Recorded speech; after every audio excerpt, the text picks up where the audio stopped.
Good afternoon.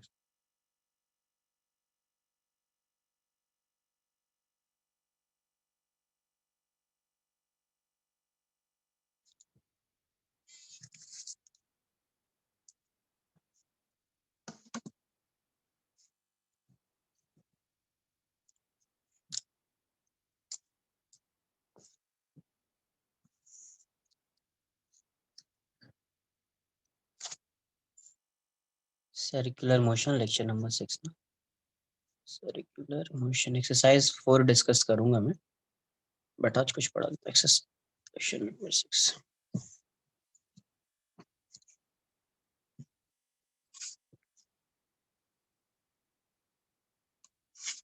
देखो यहाँ पे आज स्टार्ट करेंगे radius of curvature. Radius of curvature. हाँ, एक्सरसाइज 4 डिस्कस करूंगा, सॉल्व करो ना। कुछ आगे पढ़ लेते हैं तो कुछ होमवर्क में मिलेगा ना वैसे, तो फिर उसको डिस्कस करूंगा तो फिर कुछ होमवर्क नहीं मिलेगा। रेडियस ऑफ कर्वेचर की बात करेंगे।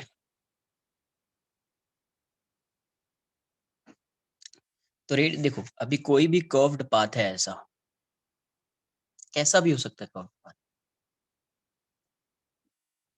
इसके अगर हर पार्ट को आप कंसिडर करो, ये कर्व्ड पाथ का जो हर पार्ट है वो किसी ना किसी एक सर्कल का पार्ट रहा होगा। जैसे आप इस इतने पार्ट को कंसिडर करो तो मान लो ये इस सर्कल का पार्ट रहा होगा, इस सर्कल का। ये वाला जो है इस सर्कल का पार्ट रहा होगा, ये वाला इस सर्कल का पार्ट रहा होगा। तो किसी न किसी सर्कल का पार्ट रहा होगा ये। कर्व्ड पाथ जो होता है वो किसी न किसी सर्कल का पार्ट होता है। अगर वो सर्कल का पार्ट होता है तो इसका कुछ रेडियस होगा। इसका सेंटर होगा यहाँ पे, इसका सेंटर यहाँ पे, इसका सेंटर यहाँ पे। तो इस सर्कुलर पाथ जो है इसका, तो इसका सेंटर यहाँ पे है, तो ये वाला रेडियस हो जाएगा। तो यही फाइंड करना है रेडियस ऑफ कर्वेचर। तो ये कैसे फाइंड करेंगे? तो अब देखो, अगर पार्टिकल इस पाथ के अलॉन्ग मूव कर रहा है, particle is moving along this curved path, then velocity is always tangential to the path. जब यहाँ पे पार्टिकल की वेलोसिटी आएगी तो ऐसी होगी, यहाँ पे पार्टिकल की वेलोसिटी ऐसी होगी, यहाँ पे पार्टिकल की वेलोसिटी ऐसी होगी, यहाँ पे पार्टिकल आएगा तो वेलोसिटी ऐसी होगी, यहाँ पे पार्टिकल आएगा तो वेलोसिटी ऐसी होगी। तो वेलोसिटी हमेशा क्या होती है? Tangential to the path. तो अब वेलोसिटी टेंजेंशियल है, तो अब सर्कल जब भी आप ड्रॉ करोगे ना, जब भी आप सर्कल ड्रॉ करोगे तो क्या होगा? जैसे अगर मैं इस यहाँ पे कंसिडर करता हूँ इसको, तो यहाँ पे अगर पार्टिकल की वेलोसिटी सपोज यहाँ पे टेंजेंशियल है और ये इस डायरेक्शन में, तो आपको यहाँ पे सर्कल ड्रॉ करना है। तो आपको पता है कि वेलोसिटी टेंजेंशियल होती है, तो जो सर्कल होगा उसका रेडियस जो होगा वो इसके परपेंडिकुलर होगा और वो सेंटर से पास होगा, ये वाला पार्ट। तो इसका जो सेंटर, तो सबसे पहले क्या किया, एक परपेंडिकुलर ड्रॉ कर लिया। तो इसका सेंटर कहीं ना कहीं यहाँ पे होगा। अब एक सर्कल, इसको यहाँ से मिलकर एक सर्कल ड्रॉ कर लेंगे, है ना? एक सर्कल ड्रॉ कर लिया, इसका सेंटर कहाँ पे? यहाँ पे। तो क्या करना है, वेलोसिटी के परपेंडिकुलर एक लाइन ड्रॉ कीजिए और इसी लाइन पे कहीं ना कहीं सेंटर आएगा। तो ये वाला जो डिस्टेंस होगा, यहाँ से यहाँ तक का जो डिस्टेंस है, इसी को क्या बोलते हैं? Radius of curvature. ये आर क्या है आपका? Radius of curvature. तो ये फाइंड कैसे करेंगे रेडियस ऑफ कर्वेचर? तो देखो, सबसे पहले आपको क्या फाइंड करना है? First you have to find the centripetal acceleration. कहीं पे पार्टिकल है, कहीं पे भी पार्टिकल है तो सेंटर के टुवर्ड्स आप एक्सेलरेशन फाइंड कीजिए। क्या फाइंड करना है? सेंट्रिपिटल एक्सेलरेशन फाइंड करना है। सबसे पहला काम, सेंट्रिपिटल एक्सेलरेशन फाइंड करना है।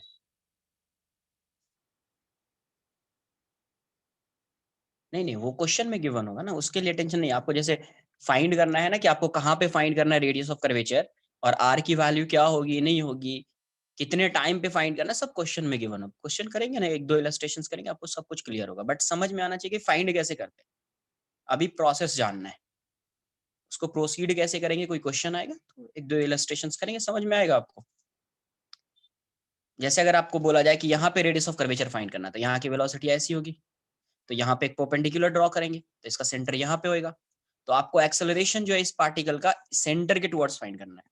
जैसे यहाँ पे पार्टिकल है तो अभी एक्सेलरेशन किसके टुवर्ड्स फाइंड करेंगे, तो सेंटर के टुवर्ड्स, इसके टुवर्ड्स, तो उसी को क्या बोल दिया, AC, एंड AC की वैल्यू क्या होगी, v²/r। तो ये आप फाइंड कीजिए और ये गिवन है, तो r की वैल्यू क्या हो जाएगी, v²/ac। r की वैल्यू क्या हो जाएगी, v²/ac। यही क्या होगा, radius of curvature. Straight line, ये बताओ ना, स्ट्रेट लाइन का रेडियस ऑफ कर्वेचर क्या होगा, अगर स्ट्रेट लाइन है तो इन्फिनिटी होगा ना, स्ट्रेट लाइन है। हाँ, रेडियस ऑफ कर्वेचर, तो इसी आर को क्या बोलते हैं, रेडियस ऑफ कर्वेचर।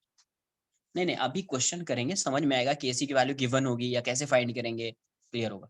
इतना नोट कर लो पहले, एक दो क्वेश्चन करेंगे, समझ में आएगा एसी कैसे फाइंड करना है आपको।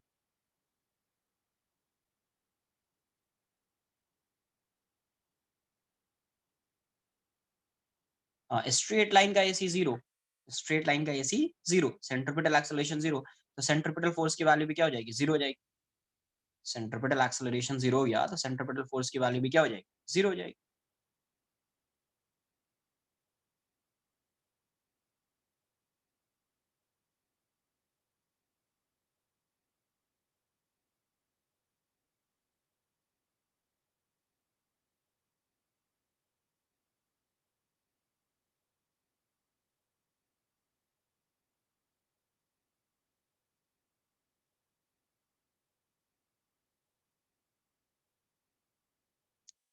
हाँ, भी आएगा, क्वेश्चन को समझ, क्वेश्चन को देखकर आएगा समझ में, क्वेश्चन को देखकर समझ में आएगा क्या है नहीं है ना। नोट कर लीजिए आप पहले इतना।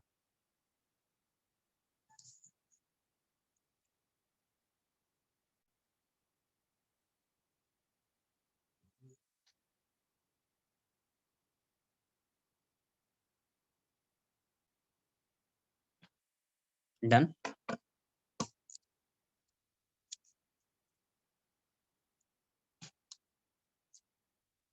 नोट कर लो थोड़ा फास्ट।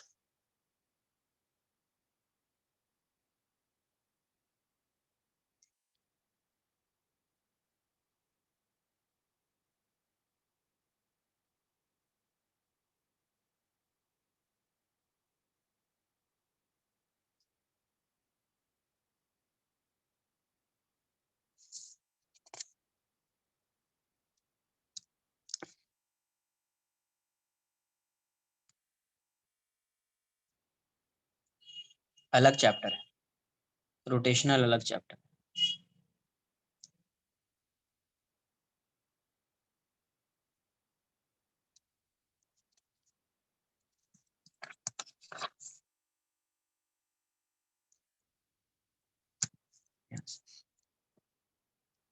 अब कभी कभी क्या होगा, ये जो पाथ है, ये जो पाथ गिवन है, इसका फंक्शन गिवन होगा।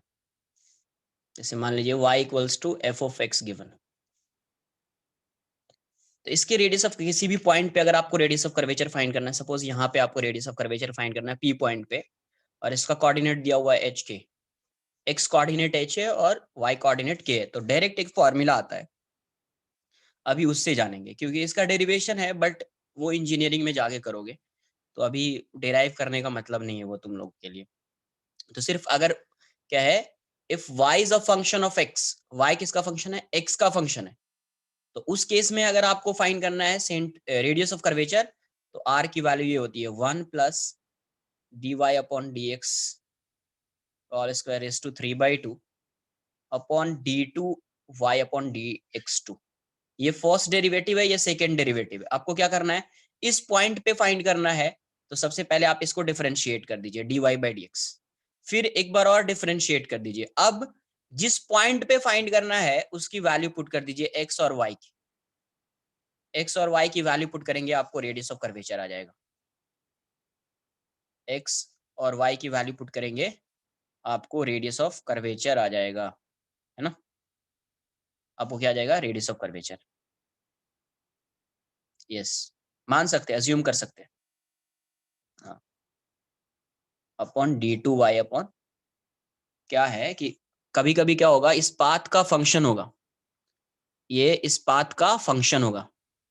पार्थ इसको रिमूव करो यार। इस निकाल दिया, पाथ का आपको निकाल दिया।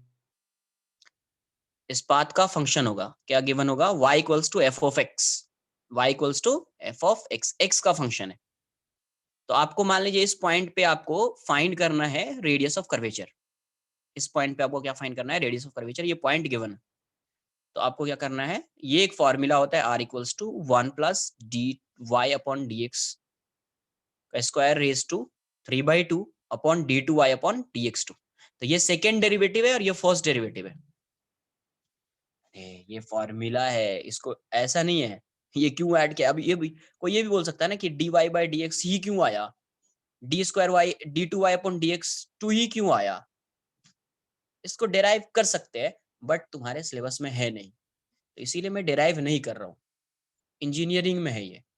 एक मिनट वेट।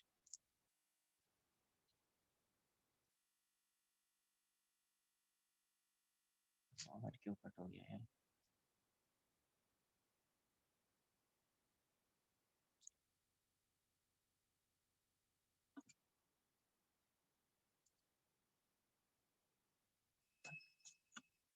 पता नहीं पावर।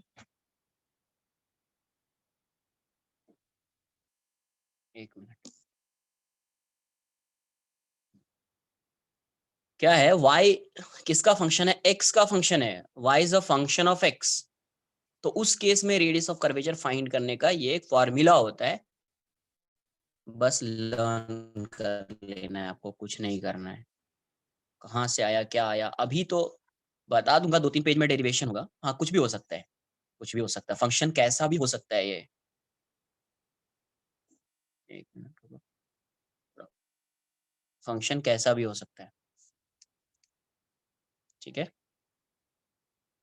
तो ये फॉर्मूला है। जैसे एक ऐसे एग्जांपल ले लो, मान लो ऐसा दिया हुआ है,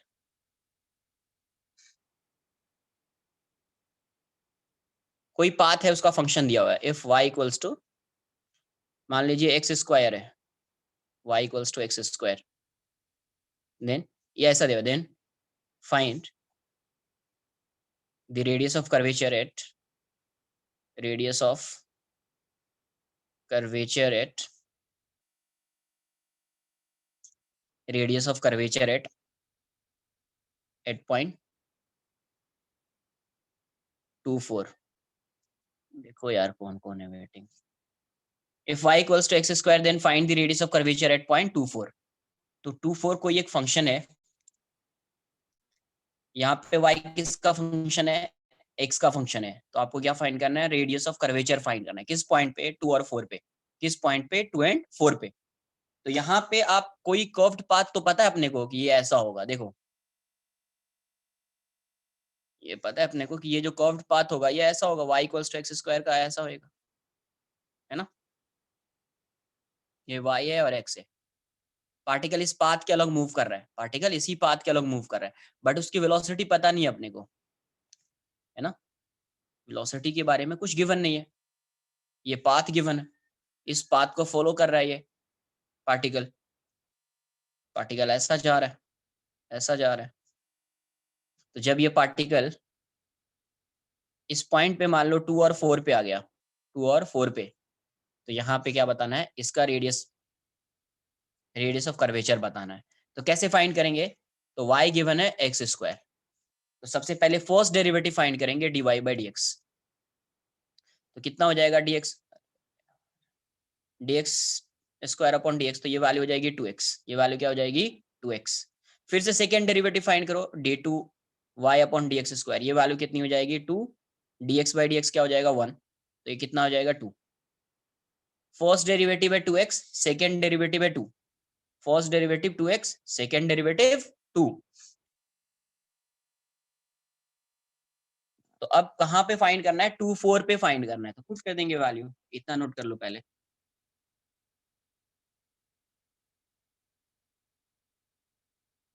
ग्रुप पे मैसेज भी देखना, अगर कोई बोलेगा तो फिर उसको इन,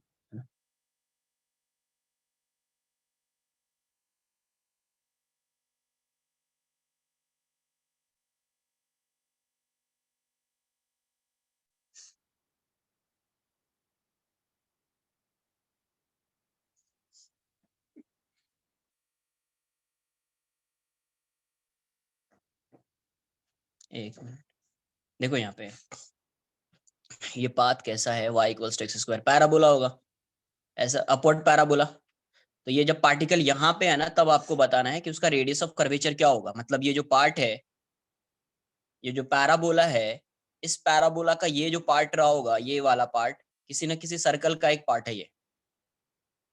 तो उस सर्कल का रेडियस बताना है आपको, उस सर्कल का रेडियस बताना है। तो आपको क्या करना पड़ेगा, पहले फर्स्ट डेरिवेटिव फॉर्मूला में क्या है, 1 प्लस dy/dx का square raise to 3/2 upon d2y/dx square. ये सेकंड डेरिवेटिव है, ये फर्स्ट डेरिवेटिव है। फर्स्ट डेरिवेटिव का स्क्वायर है, ये सेकंड डेरिवेटिव है। तो फर्स्ट डेरिवेटिव पहले फाइंड करेंगे, तो dy/dx क्या हो जाएगा, dx स्क्वायर बाई dx, तो ये 2x हो जाएगा। फिर सेकेंड डेरिवेटिव फाइंड करेंगे, तो 2 कांस्टेंट है बार dx/dx 1 हो जाएगा, तो ये सेकेंड डेरिवेटिव 2 आ गया है। सेकेंड डेरिवेटिव क्या आ गया है, 2।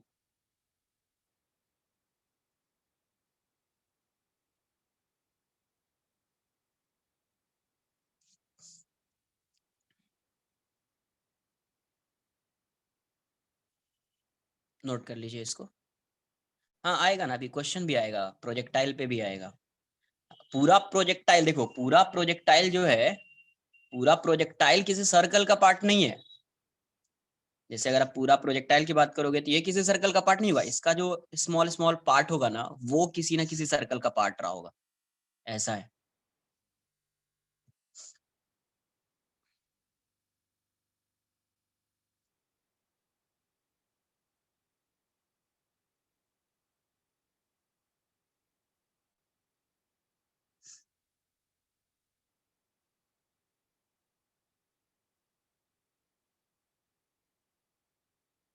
तो d2y/dx² की वैल्यू 2 dx/dx, तो ये 1 हो जाएगा, तो 2 आ जाएगा। नोट कर लीजिए इतना। देखते हैं इसका रेडियस ऑफ कर्वेचर क्या आएगा।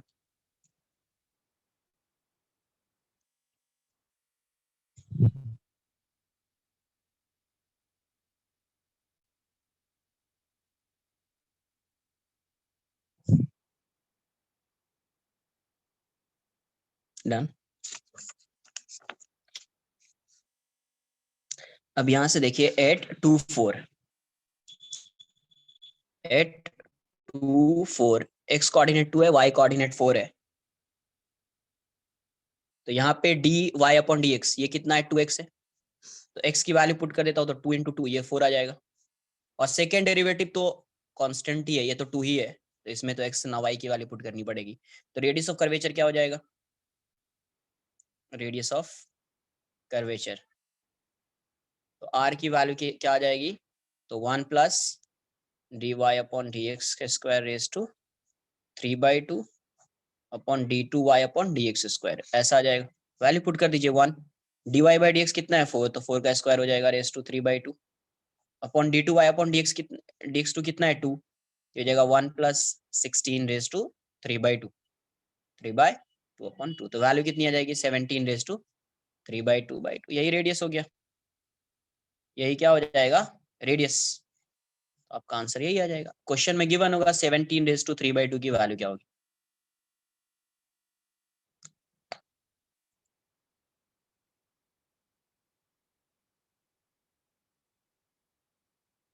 डेरिवेटिव तो एक्स पे डिपेंड करेगा ना, जो भी डेरिवेटिव आएगा वो किस पे डिपेंड करेगा, एक्स पे, क्योंकि y is a function of x। जब आप डिफरेंशिएट करोगे तो ये x का फंक्शन ही आएगा ना, y थोड़ी आएगा। नहीं, हाँ कोई यूज नहीं है, y कोऑर्डिनेट का यूज नहीं होगा, x का यूज होगा। y कोऑर्डिनेट का कोई यूज नहीं होगा, बट x का यूज होगा। नहीं, ये यहां तक आपने सॉल्व कर दिया। अब ये वाली इसको नहीं सॉल्व करना है। अगर ये मान लो सपोज क्वेश्चन में अगर ये फ्रैक्शन में आंसर दिया हुआ है, कुछ ऐसा पावर नहीं है, तो इसकी वैल्यू गिवन होगी 17 रेज टू 3/2 की जो भी वैल्यू आएगी ना, ये गिवन होगी ब्रैकेट में, क्वेश्चन के बाद ऐसा लिखा हो। ठीक है,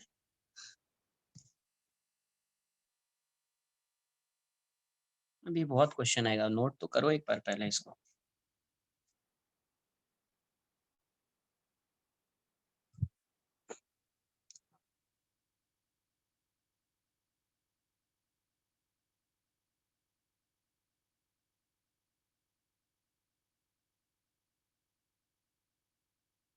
एक मिनट, मीटिंग लॉक करो यार तुम, मैं ही कर देता हूँ नहीं तो, क्योंकि इतना डिस्टरबेंस हो रहा है।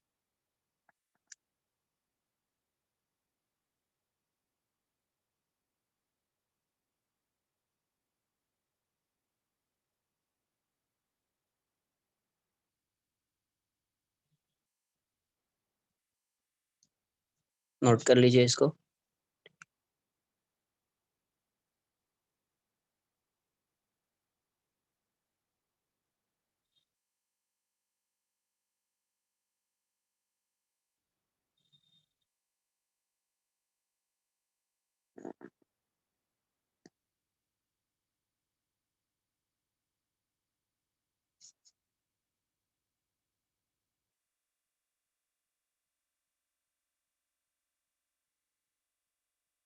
डन।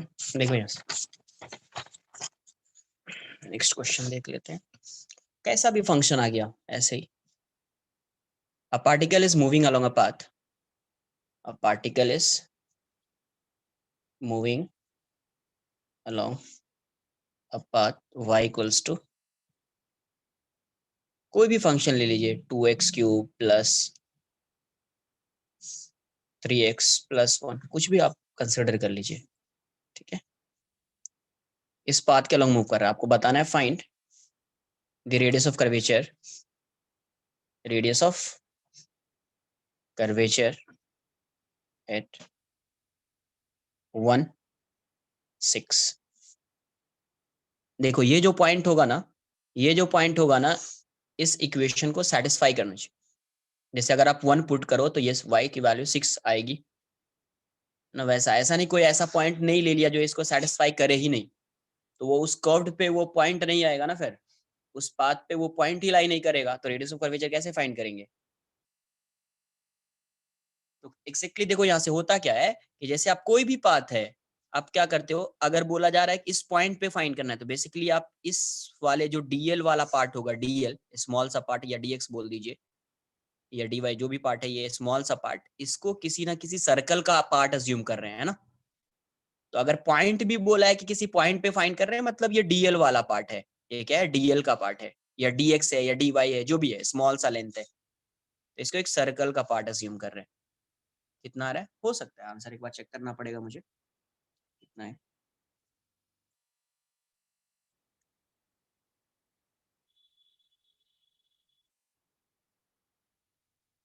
सबका वही आ रहा है, सॉल्व कर लेते थे। तो सबसे पहले क्या करेंगे, y फर्स्ट डेरिवेटिव और सेकंड डेरिवेटिव फाइंड कर लेते हैं, 3x+1, तो dy बाई डी एक्स कितना आ जाएगा, तो ये हो जाएगा कितना, 6x² + 3।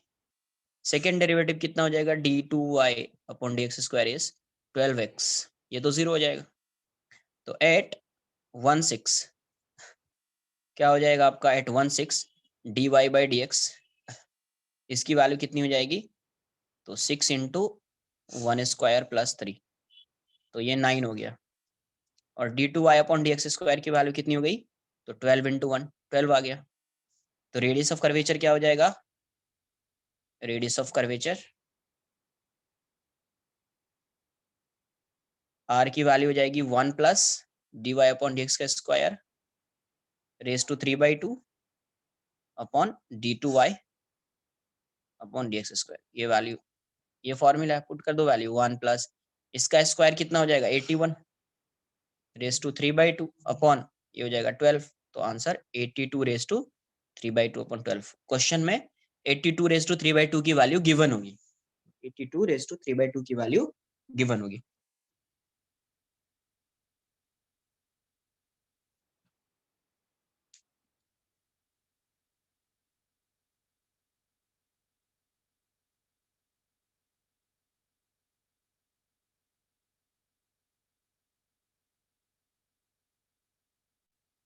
नोट कर लीजिए इसको।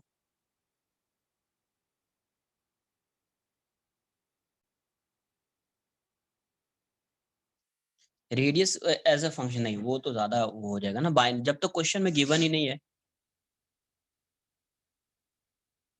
हाँ इसमें तो ऐसे ही होंगे, क्योंकि वो ये सबसे इंपॉर्टेंट चीज क्या है, ये फॉर्मूला इंपॉर्टेंट है। अगर ये लर्न नहीं होगा तो फिर आप फाइंड नहीं कर पाओगे, क्योंकि इसको डिराइव तो नहीं कर पाओगे ना आप। बस ये अगर आपको फार्मूला आपने लर्न कर लिया है तो इस टाइप का जो भी फंक्शन आएगा आप आंसर कर देना।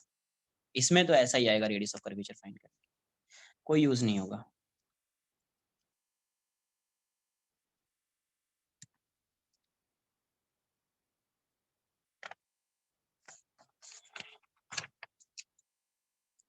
नेक्स्ट क्वेश्चन देखिए, radius as a function of x का कोई यहाँ पे मीनिंग नहीं होगा, ठीक है। क्वेश्चन पेज नंबर 5 में फिफ्थ क्वेश्चन ऐसा दिया हुआ है,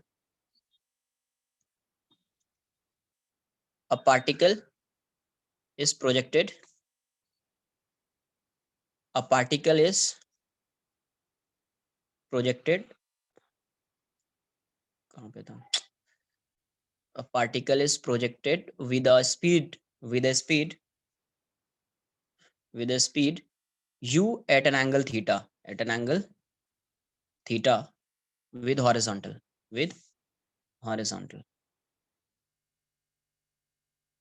Consider a small part, small small part of its path near the highest position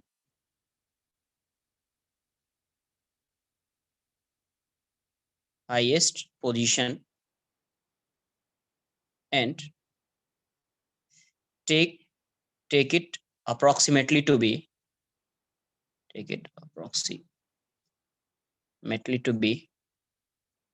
a circular arc.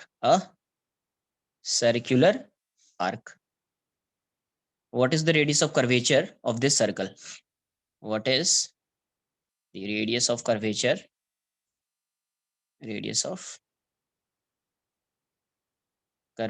of this circle?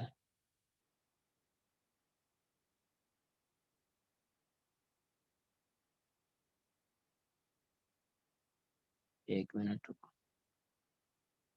Sir meeting unlock कर दूं क्या 2 मिनट के लिए फिर?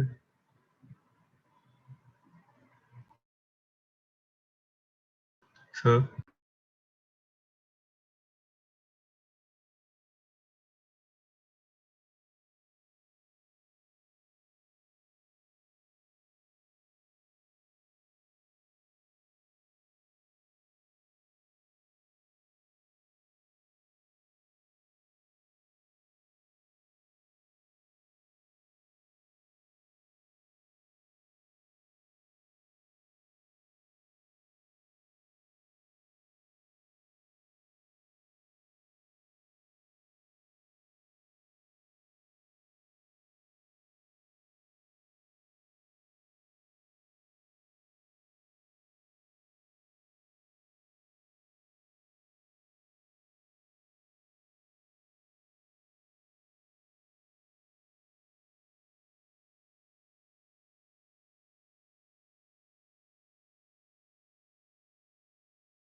हाँ एक मिनट रुको। हाँ बोलो। सर ग्रुप पे एक बंदा डिस्कनेक्ट हुआ हुआ है, वो कह रहा है ज्वाइन करना है। मीटिंग अनलॉक करूं 2 मिनट के लिए? कर दो बोला था मैंने तुमको। U square cos square theta by g लग कर रहा है क्या? एक मिनट रुको, नेट तो सही आ रहा है।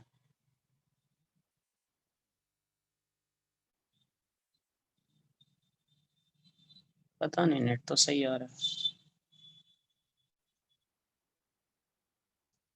है ना। देखो यहाँ, ठीक है, हो सकता है फिर।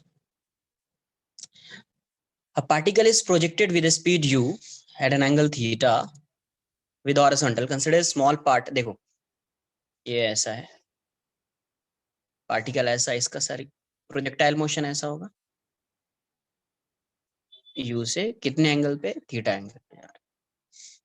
तो अब क्या बोला, फिर से लैग हो रहा है क्या? नहीं, नेट तो नहीं सही सर, दिख रहा ठीक है, सही आ रहा है। है, सही है ना।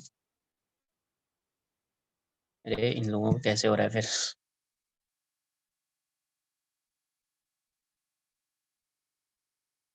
पता नहीं, नेट तो सही दिखा रहा है यार।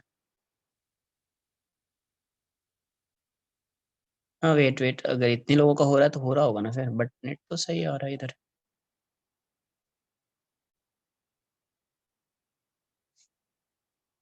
अभी क्लियर है क्या?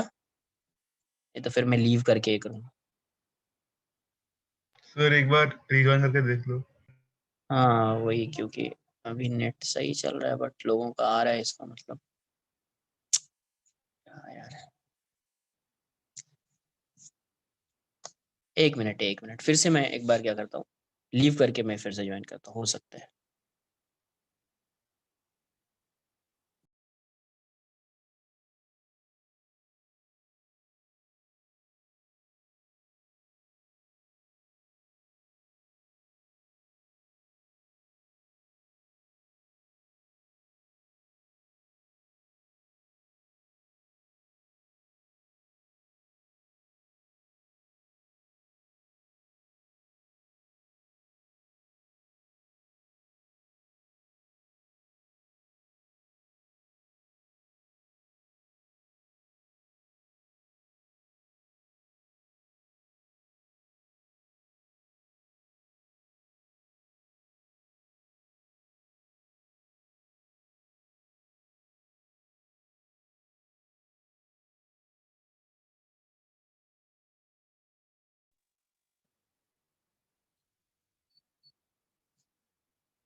अभी आ रहा है क्या?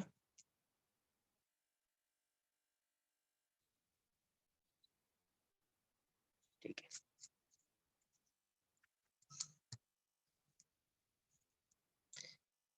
तो क्वेश्चन में क्या बोला है, consider small part of its path near the highest point and take it approximately to be a circular arc. मतलब कहाँ पे हाईएस्ट पॉइंट पे बोला है, इसी को सर्कुलर आर्क लेना है। तो देखो हाईएस्ट पॉइंट पे इसकी वेलोसिटी किस डायरेक्शन में होगी, इस डायरेक्शन में, और कितनी होगी, यू कॉस थीटा। कितनी होगी, यू कॉस थीटा।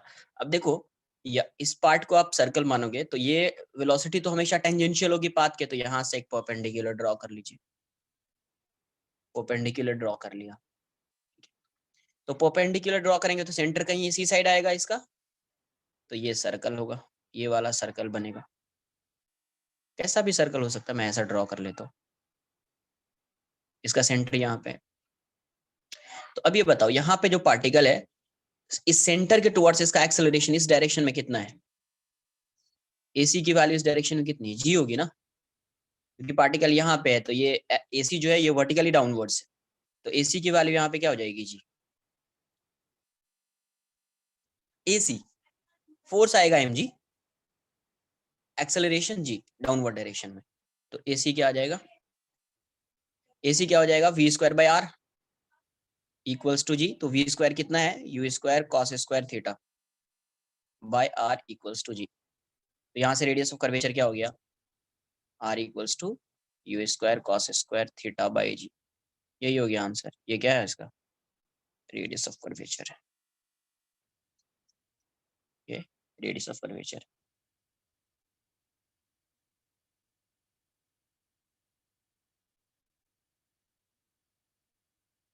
आई बात समझ में, नोट कर लीजिए इसको।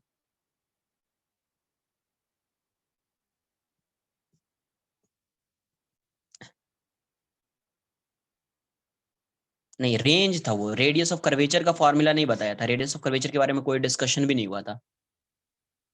नहीं, एक्स डायरेक्शन की वेलोसिटी थोड़ी, एक्सेलरेशन डाउनवर्ड डायरेक्शन में होगा ना, और एक्सेलरेशन डाउनवर्ड डायरेक्शन में, और इसके एक्स कंपोनेंट की वेलोसिटी हॉरिजॉन्टल है।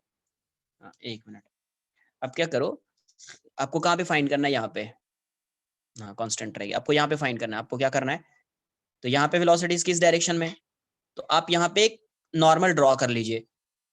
तो वेलोसिटी जो होती है वो हमेशा टेंजेंशियल टू द पाथ, तो जो भी इसका सर्कुलर पाथ होगा उसके टेंजेंशियल होगी। तो यहाँ पे जब आप नॉर्मल ड्रॉ करेंगे तो इसी लाइन पे कहीं ना कहीं सेंटर लाई करेगा। तो मान लेते हैं, अज्यूम कर लेते हैं कि सेंटर यहाँ पे, सर्कुलर पाथ इसका ऐसा, सेंटर यहाँ पे। एक मिनट रुको अब। तो इस डायरेक्शन में सेंटर के टुवर्ड्स इसका एक्सेलरेशन क्या है, ये पार्टिकल यहाँ पे, तो सेंटर के टुवर्ड्स इसका एक्सेलरेशन क्या है, जी है। इसका एक्सेलरेशन क्या है, जी है। कहीं पे भी पार्टिकल होगा डाउनवर्ड डायरेक्शन में, इसका एक्सेलरेशन तो जी होगा ना। एसी मतलब वर्टिकल नहीं, centripetal acceleration. A c means centripetal acceleration, vertical नहीं।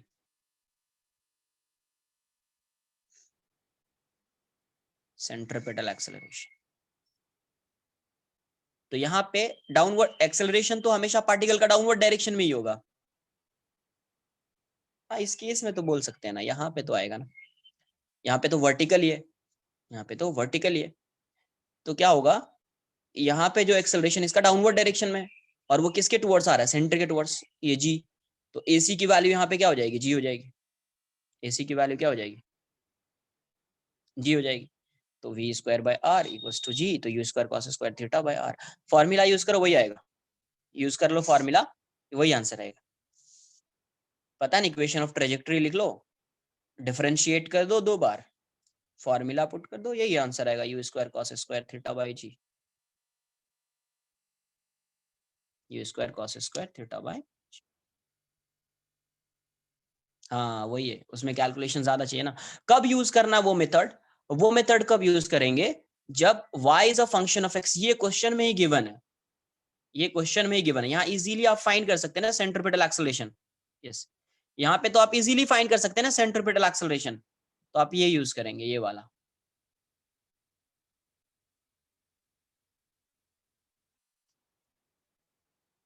आप ये यूज करेंगे, नोट कर लो इसको, देख लो यार क्वेश्चन किसी को।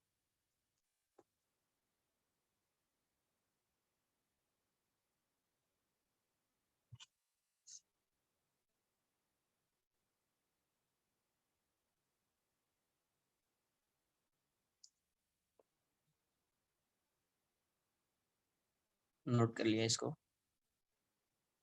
हाँ कर सकते हैं, equation of trajectory, but equation of trajectory लिखिए फिर 2 बार डिफरेंशिएट किए, क्यों करना है इतना, पता है आपको कि ऐसे डायरेक्ट हो जाएगा ये।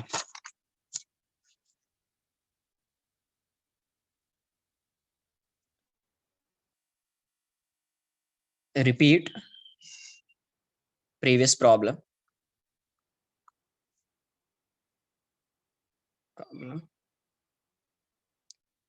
repeat previous problem at a point, at a point, मतलब रेडियस ऑफ कर्वेचर कहाँ पे फाइंड करना है, at a point where the particle velocity, where the particle velocity makes an angle theta by 2 with the horizontal, theta by 2 with the horizontal। Radius of curvature find करना है, but अभी velocity vector कहाँ पे है, तो velocity vector अभी इस case में हॉरिजॉन्टल से कितने एंगल बना रहा है, तो थीटा बाई 2 बना रहा है। मतलब ये जो पार्टिकल होगा अभी कहाँ पे होगा, ऐसे मैं ड्रॉ कर देता हूँ, आप आंसर बताना। यहाँ से है पार्टिकल, कहीं यहाँ पे रहा होगा अभी, यहाँ से स्टार्ट किया कितने से, यू से, थीटा एंगल पे, अभी वेलोसिटी इसकी ये हो जाएगी, और ये एंगल जो है ये थीटा बाई 2 है। तो इसी पॉइंट पे आपको क्या बताना है, रेडियस ऑफ कर्वेचर, इसी पॉइंट पे क्या बताना है, रेडियस ऑफ कर्वेचर फाइंड कीजिए कितना आ रहा है।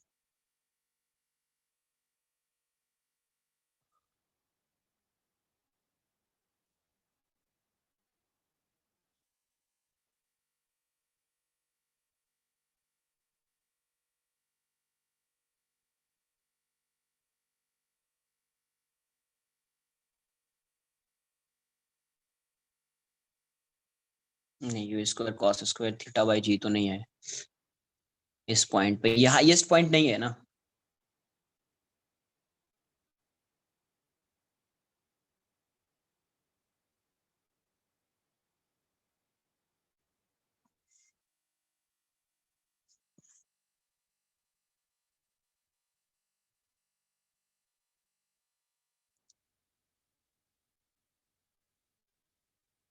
यू स्क्वायर बाई जी भी नहीं है आंसर।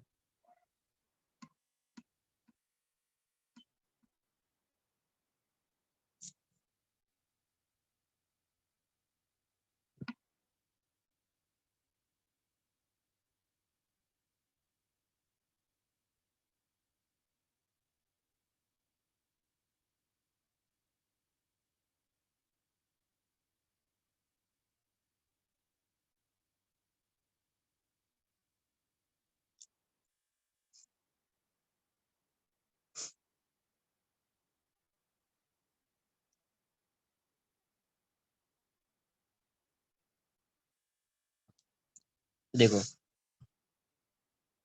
हाँ कुछ ऐसा ही है, एक बार देख लेते हैं।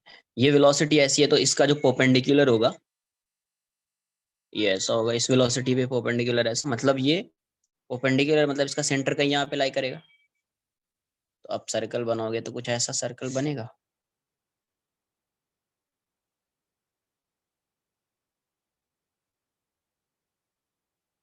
कुछ ऐसा सर्कल बनेगा। अरे वेलोसिटी इसकी ऐसी है ना इस डायरेक्शन में, तो अगर ये किसी सर्कल का पार्ट है तो उस सर्कल पे ये वेलोसिटी टेंजेंशियल होगी। तो यहाँ पे जब नॉर्मल ड्रॉ करोगे तो वो सेंटर से पास होगा या नहीं होगा। जब आप नॉर्मल ड्रॉ करोगे तो वो सेंटर से पास होगा ना, तो सेंटर से पास हो रहा है ये, तो कहीं ना कहीं यहाँ पे सेंटर अज्यूम कर लिया, इसी लाइन पे सेंटर लाई करेगा तो यहाँ पे सेंटर अज्यूम कर लिया। तो ये जो पार्टिकल है अभी इसकी इसका जो एक्सेलरेशन होगा किस डायरेक्शन में होगा, इस डायरेक्शन में एक्सेलरेशन जी होगा। मुझे कौन सा एक्सेलरेशन फाइंड करना है, सेंट्रिपिटल एक्सेलरेशन, इस डायरेक्शन में एक्सेलरेशन फाइंड करना है।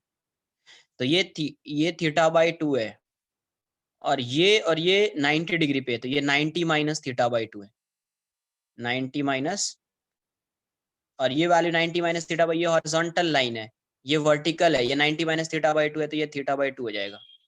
तो सेंटर के टुवर्ड्स इसका जो, हाँ सेंटर के टुवर्ड्स जो आ रहा है AC वो कितना आएगा, G cos theta by 2, G cos theta by 2। और AC की वैल्यू क्या हो जाएगी, तो V square by R equals to g cos theta by 2। तो यहां से R की वैल्यू क्या हो जाएगी, V square by g cos theta by 2। तो सबसे पहले V स्क्वायर फाइंड करना पड़ेगा। ऑल्सो अपने को पता है इसका जो कंपोनेंट आएगा इस डायरेक्शन में, तो V cos थीटा बाई 2 हो जाएगा। तो ux equals to Vx, ux की वैल्यू u cos थीटा है और Vx की value V cos theta by 2 है, V cos थीटा अपॉन 2। तो यहाँ से V की वैल्यू आ गई, तो V कितना आ गया, u cos theta upon cos theta by 2, u cos theta upon cos theta by 2। आई बात समझ में, इतना नोट कर लो। अब इसकी वैल्यू पुट कर देंगे यहाँ पे V स्क्वायर, आंसर आ जाएगा जो भी आना। नोट कर लीजिए इसको।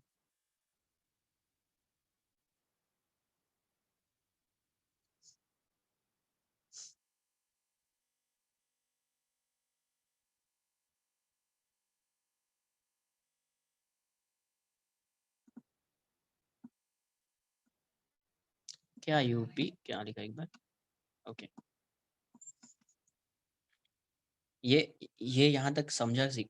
देखो यहाँ पे एक बार फिर से, यहाँ पे इसकी वेलोसिटी इस डायरेक्शन में, तो ये जो पॉइंट आएगा वो किसी ना किसी सर्कल पे आएगा, तो इस वाले सर्कल पे आएगा। तो यहाँ पे अगर आप नॉर्मल ड्रॉ करोगे ना इस पॉइंट पे, तो वो सेंटर से पास होगा। तो नॉर्मल ड्रॉ कर लिया और अज्यूम कर लिया कि यहाँ पे सेंटर है। तो इस पार्टिकल का जो एक्सेलरेशन होगा, किसी भी पॉइंट पे पार्टिकल होगा, एक्सेलरेशन हमेशा डाउनवर्ड डायरेक्शन में होगा। तो acceleration of this particle along this line, this normal या towards centre of this circle. तो इस केस में ये थीटा बाई 2 है, ये और ये 90 डिग्री पे है, तो ये थीटा बाई 2 है, तो ये 90 माइनस थीटा बाई 2 हो जाएगा। ये हॉरिजॉन्टल लाइन है, ये वाली लाइन हॉरिजॉन्टल है, और ये वर्टिकल है, ये 90 माइनस थीटा बाई 2 है, तो ये थीटा बाई 2 हो जाएगा। हाँ एक बार, तो सेंटर के टुवर्ड्स कितना आएगा, AC की value g cos theta by 2, हाँ सबके लिए वैलिड। तो वी स्क्वायर बाय आर, तो we square by are equals to g cos theta by 2, r की वैल्यू कितनी हो जाएगी, v square upon g cos theta. अब देखो यहाँ से पार्टिकल कहीं पे भी मोशन कर रहा है, इस पाथ पे किसी भी पॉइंट पे होगा, हमेशा इसका एक्स कंपोनेंट क्या होएगा, x component remain same through out the motion. Projectile motion में, ग्राउंड टू ग्राउंड प्रोजेक्टाइल में इसका एक्स कंपोनेंट क्या होता है, सेम होता है ना। तो इसका कंपोनेंट इस डायरेक्शन में कितना, v cos थीटा बाई 2, इसका कंपोनेंट x डायरेक्शन में कितना, u cos थीटा। तो बोल दिया ना vx इक्वल्स टू ux, तो u cos theta equals to v cos theta by 2, therefore v equals to u cos theta upon cos theta by 2। अब इसी की वैल्यू को इसमें पुट करेंगे। एक मिनट देखिए, एक्सेलरेशन क्या होगा, if particle is moving on parabolic path, या in case of, you can say in case of projectile motion, acceleration is always directed towards, clear, downwards, है ना। तो अब acceleration of this particle is g ना, और आपको पता है कि here velocity is, ये जो v होगा, v is always tangential to the path। तो ये आप क्या करो, ये टेंजेंशियल है, तो यहाँ पे एक नॉर्मल ड्रॉ कर लो। नॉर्मल ड्रॉ कीजिएगा आप, तो ये किससे पास होगा, ये सेंटर से पास होगा, जैसे एक सर्कल है ये, कहीं पे भी नॉर्मल ड्रॉ करेंगे आप, तो यहाँ पे नॉर्मल ड्रॉ करेंगे। एक मिनट समझो ना, ये बता रहा हूँ, एक मिनट सब आएगा।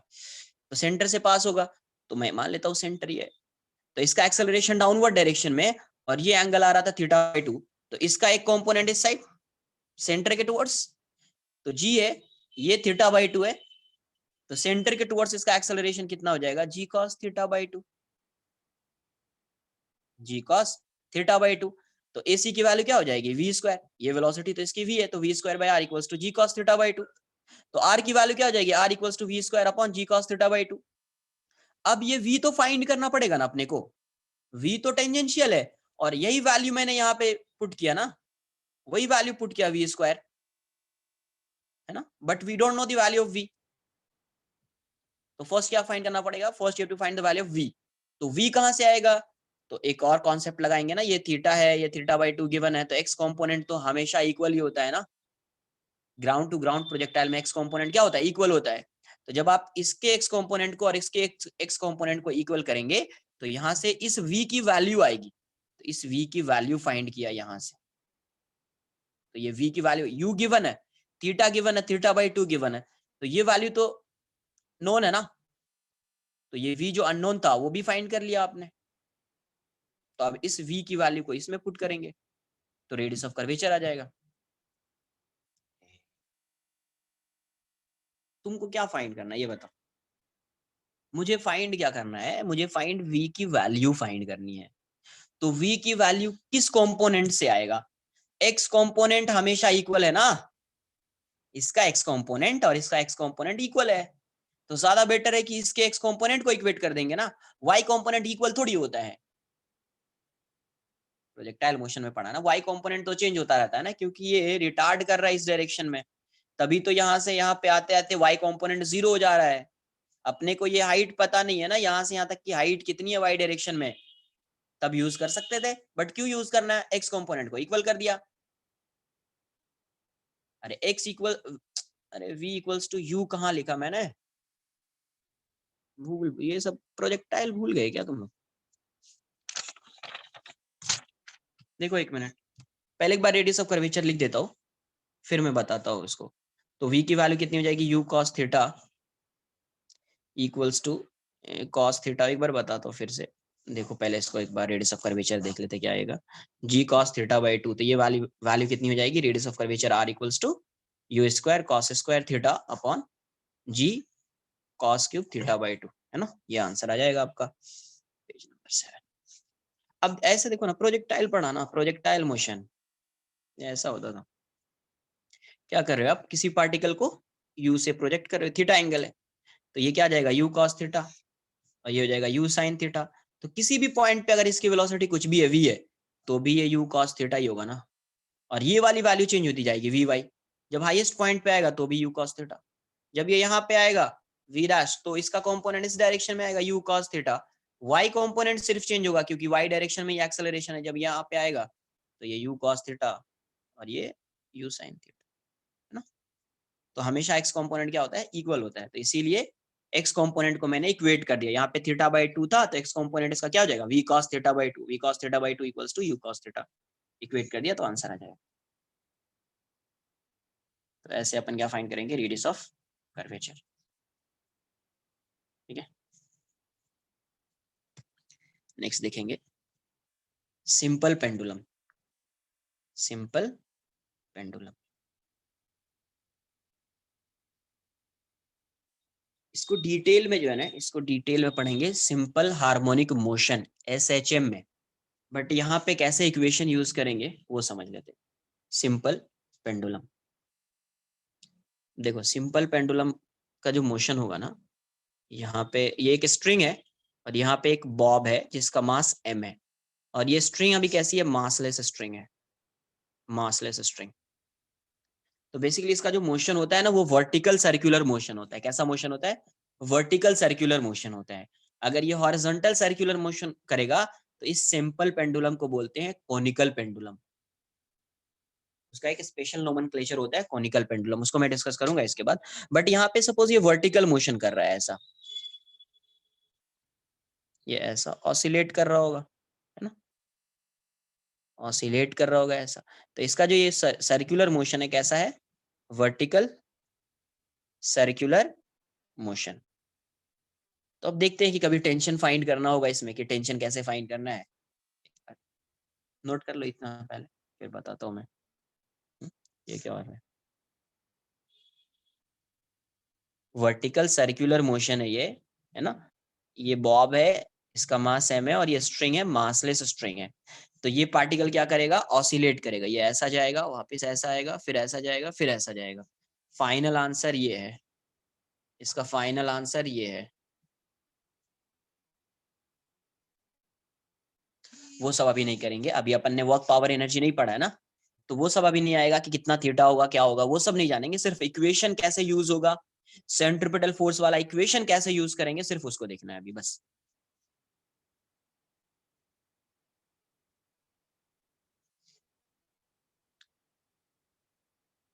कुछ नहीं है, कुछ नहीं, नथिंग।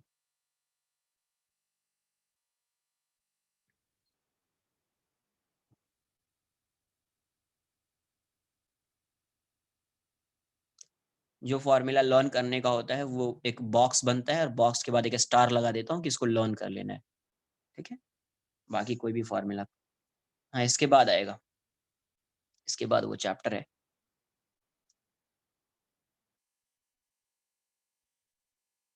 हाँ आर का वो बॉक्स बनाया ना, बॉक्स के बाद स्टार लगाया ना, तो उसको लर्न करना है, ठीक है। बाकी आपको समझ में आना चाहिए, नोट कर लिया इतना। तो अब देखिए कैसे इक्वेशन लिखते हैं, बस ये समझ में आना चाहिए यहाँ पे, और अभी कुछ नहीं जानना है इसमें, सिंपल पेंडुलम के बारे में आगे कुछ नहीं जानना है। देखो यहाँ पे अगर सपोज यहाँ पे ये सिंपल पेंडुलम है, इसको वेलोसिटी दिया v, तो इसका जो मोशन होगा ये कैसा मोशन होगा, सर्कुलर मोशन होगा। इसका सेंटर यहाँ पे हो जाएगा, है ना, ये ऐसा सर्कुलर मोशन करेगा, वर्टिकल सर्कुलर मोशन। तो इसका लेंथ है, अगर वेलोसिटी v है तो देखो यहाँ पे अगर फोर्स लिखोगे, इसका सर्कुलर मोशन होगा, वर्टिकल सर्कुलर मोशन, है ना। तो देखो ये mg हो जाएगा और इस स्ट्रिंग में टेंशन आएगा t।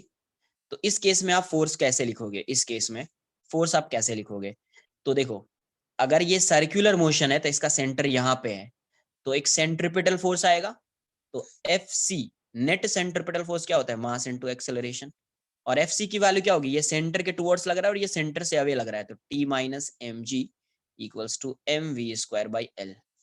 तो यहाँ से टेंशन आप फाइंड कर सकते हैं, mg plus mv square by l। नहीं AC जीरो कैसे होगा, इसकी इनिशियल वेलोसिटी दी हुई है ना v।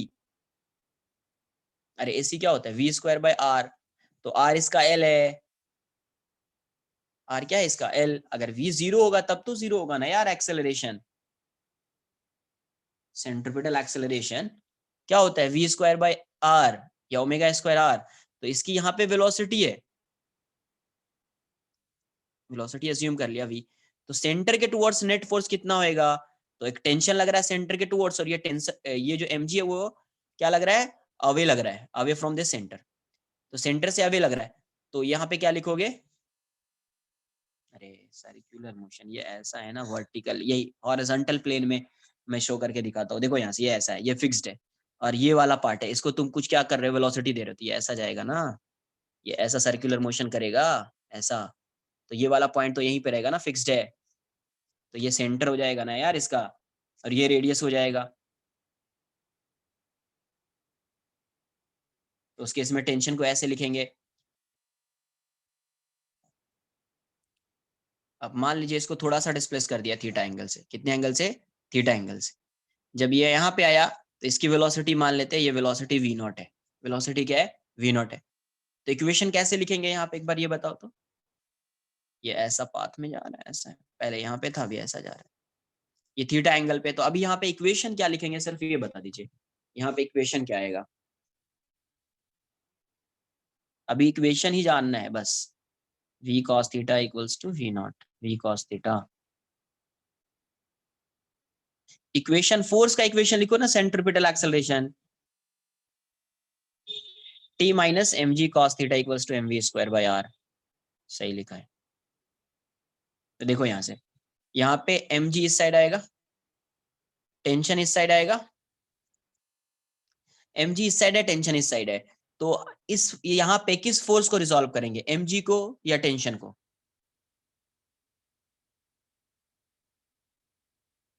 एम जी को या टेंशन को, एम जी को रिजॉल्व करेंगे, क्यों रिजॉल्व करेंगे, क्योंकि ये टेंशन जो है ऑलरेडी इसके परपेंडिकुलर है, tension is already perpendicular to the path, तो एम जी को किसके अलोंग, इसके पाथ के अलोंग और इसके परपेंडिकुलर डायरेक्शन में, तो क्या रिजॉल्व होगा, एम जी, तो ये थीटा है, तो ये हो जाएगा एम जी कॉस थीटा, और ये वाला एम जी साइन थीटा, है ना, तो आप यहाँ से सेंटर के टुवर्ड्स फोर्स क्या लिखेंगे, f C equals to M into A c, centre के टुवर्ड्स फोर्स हो जाएगा t minus m g cos theta equals to M v not square by l, and tangential force है ये, तो tangential force F T ये भी लिख सकते हैं, f t equals to M into a t, तो हो जाएगा m g sine theta equals to M into a t, तो यहाँ से एम से कैंसिल, तो ए टी की वैल्यू कितनी हो जाएगी, जी साइन थीटा, तो ए टी अगर फाइंड करना होगा तो ए टी भी फाइंड कर लेंगे, टेंशन फाइंड करना होगा तो टेंशन आ जाएगा, टेंशन फाइंड करना होगा तो टेंशन आ जाएगा, है ना, नोट कर लीजिए इतना पहले आप, इसको नोट कर लीजिए।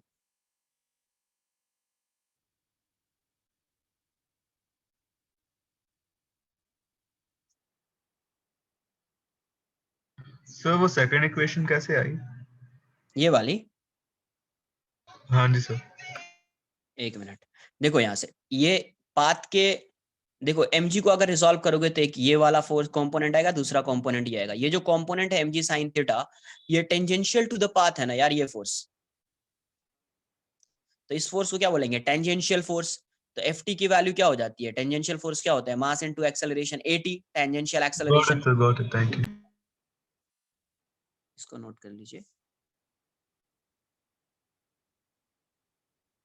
ये तो कहीं पे भी आ जाएगा ना, आप अभी हाँ, ये वाला फोर्स तो F C equals to M into A C, ये तो हर जगह पे यूज होगा ना, हाँ, बट ये इक्वेशन तो वैरी करता रहेगा, ये सब इक्वेशन अब डिपेंड कर रहा है कि कौन सा कंपोनेंट आ रहा है, क्या आ रहा है, बट वो तो हर जगह वैलिड है।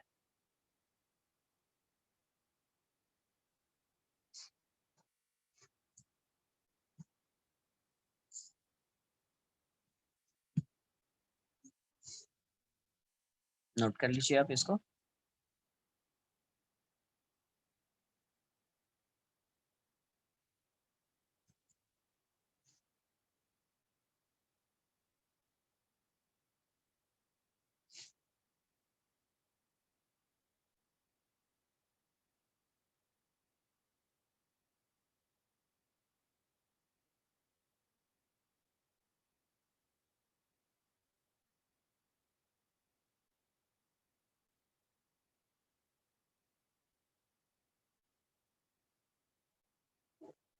डन,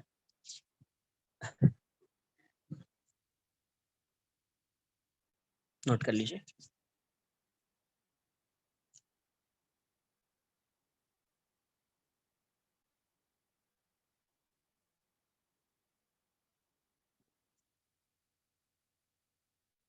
यस, हमेशा ही होगा,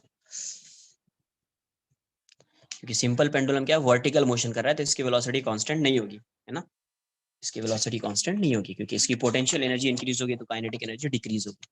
तो वो सब आएगा, वर्क पावर एनर्जी जब डिस्कस करूंगा तो आएगा। अभी ये अगर ऐसा होता, ये ऐसा था, अभी ये ऐसा हो जाता, यहाँ पे आ जाता सपोज, ठीक है, ये एल है, तो अभी इक्वेशन क्या लिखते हैं, मान लो यहाँ पे वेलोसिटी इसकी v डैश है, तो ये mg आएगा, है ना, ये ऐसा सर्कुलर पाथ mg आएगा, यहाँ पे टेंशन आएगा, तो सेंटर के टुवर्ड्स कौन सा फोर्स लग रहा है, तो यही लग रहा है F C equals to M V dash M into A C, और ये क्या आ जाएगा, T equals to M into V dash square by L.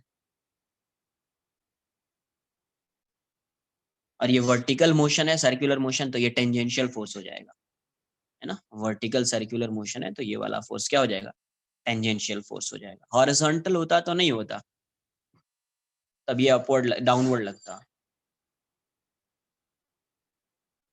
यहाँ से आप लिख सकते हैं m g equals to f t equals to M into a t. तो इस इंस्टेंट पे एक्सेलरेशन क्या है, तो m g equals to m a t, a t की वैल्यू हो जाएगी जी। यहाँ पे कैसे इक्वेशन लिख रहे हैं ये चीज समझ में आनी चाहिए, है ना, कैसे इक्वेशन लिख रहे हैं ये चीज, तो टेंशन को कैसे लिख रहे हैं, टेंशन ये हो गया और ए टी की वैल्यू ये हो गई इस इंस्टेंट पे। तो जब भी आएगा तो बस आपको रिजॉल्व करना है और आंसर बता देना है, रिजॉल्व करना है और नेट सेंट्रीपिटल फोर्स की वैल्यू बता देनी है, net centripetal force equals to M into A c, m into A c. Next आएगा, नहीं स्पीड कांस्टेंट नहीं, अगर स्पीड कांस्टेंट होती हर जगह में वी लेता ना, v v v, vertical circular motion में कभी भी स्पीड कांस्टेंट नहीं होगी। वर्टिकल सर्कुलर मोशन में एक बार आपने अगर मोमेंटम दे दिया है तो कभी भी उसकी स्पीड कांस्टेंट नहीं होगी। हाँ, अगर कोई एक्सटर्नल एजेंट कोई फोर्स लगा रहा है उस पर थ्रू आउट दी मोशन, तब उसकी स्पीड कांस्टेंट हो सकती है, बट किसी एक्सटर्नल एजेंट को वर्क करना पड़ेगा, एक्सेप्ट mg, है ना। बट आपने एक बार इम्पल्स दिया, एक बार क्या किया, ये ऐसा पेंडुलम था, एक बार आपने यहाँ पे फोर्स लगाया, तो उसके बाद इसकी धीरे धीरे जैसे ये ऐसा है, ये ऊपर आएगा ऐसा, तो वेलोसिटी डिक्रीज हो जाएगी क्योंकि पोटेंशियल एनर्जी इंक्रीज हो रही है। नेक्स्ट आएगा conical pendulum, pendulum, conical pendulum. तो ये पेंडुलम कैसा है, तो ये हॉरिजॉन्टल सर्कुलर मोशन कर रहा है, horizontal circular motion. Horizontal circular motion का मतलब ये यहाँ पे ऐसा है, यहाँ पे एक बॉब लगा हुआ है, ये पॉइंट फिक्स्ड है, तो वो कैसा मोशन कर रहा था, तो ये ऐसा आ रहा था, मतलब ये ऐसा है, इसको वर्टिकल मान लीजिए, तो ये जो मोशन कर रहा था सिंपल पेंडुलम, ये ऐसा कर रहा था, अब है ना, ये कुछ ऐसा है, तो ये ऐसा कर रहा था, ऐसा, ये पॉइंट फिक्स्ड होता था, ये ऐसा वर्टिकल सर्कुलर मोशन, ऐसा ऐसा ऑसिलेट कर रहा था। लेकिन ये जो कोनिकल पेंडुलम है ये ऐसा है, तो ये ऐसा नहीं रहेगा, वर्टिकल नहीं रहेगा, डायरेक्टली ऐसा वर्टिकल नहीं रहेगा, किसी एंगल पे रहेगा ऐसा। अब ये ऐसा ही मूव करेगा, ऐसा सर्कुलर मोशन ऐसा होगा इसका, हॉरिजॉन्टल सर्कुलर मोशन, है ना। तो यहाँ से इसको फिक्स्ड कर दिया है, ये ऐसा है, ये सेंटर है, अब ये वाली स्ट्रिंग है, यहाँ पे एक बॉब लगा दिया तो इसका मोशन ऐसा हो रहा, स्पाइरल नहीं, ये एंगल थीटा फिक्स्ड है, थीटा कांस्टेंट, हर जगह पे थीटा ही है, वर्टिकल से हर जगह पे थीटा ही है। हाँ, हॉरिजॉन्टल सर्कुलर मोशन है ये, क्योंकि पार्टिकल कैसा, पार्टिकल जो एक सर्कुलर पाथ पे मूव कर रहा है ना, ऐसा पार्टिकल ऐसा सर्कुलर पाथ पे मूव कर रहा है ना, तो सर्कुलर मोशन बोलेंगे। हॉरिजॉन्टल तो है ही, ये कैसा सर्कल है, हॉरिजॉन्टल सर्कल है, हॉरिजॉन्टल सर्कल, ये ऐसा है, तो इसका सेंटर ये एल है, ये वाला लेंथ एल है, थीटा कांस्टेंट नहीं होगा तो उसका पाथ सर्कुलर नहीं होगा ना, थीटा कांस्टेंट नहीं होगा तो उसका पाथ सर्कुलर नहीं होगा ना। जो तुम बोल रहे हैं ना वो आएगा स्पाइरल। नहीं वो देखो, अब क्या होगा, अब ये डिपेंड करता है, ये किस पे डिपेंड करता है कि यहाँ जो आप फोर्स कंसिडर कर रहे हो कोई रेजिस्टिव फोर्स कंसिडर कर रहे हो नहीं कर रहे हो? अगर कोई ड्रैग फोर्स या रेजिस्टिव फोर्स आप कंसिडर करोगे तो ऑब्वियसली ये थीटा डिक्रीज हो जाएगा, क्योंकि इसकी वेलोसिटी चेंज हो जाएगी, वेलोसिटी डिक्रीज हो जाएगी, तो इसका रेडियस चेंज हो जाएगा, है ना? तो वो डिपेंड करता है कि क्वेश्चन में गिवन है, बट वैसा नहीं आएगा कोई रेजिस्टिव फोर्स है तो नॉर्मली ये थीटा क्या रहेगा, अगर ये v से जा रहा है, अगर ये v वेलोसिटी से जा रहा है तो v कांस्टेंट है, v क्या है, कांस्टेंट है, v चेंज नहीं हो रहा है, यहाँ पे भी v है, यहाँ पे आएगा तो भी v है, यहाँ पे आ गया, यहाँ पे ये आएगा तो भी v है, यहाँ पे आएगा तो भी v है, यहाँ पे आएगा तो भी v है।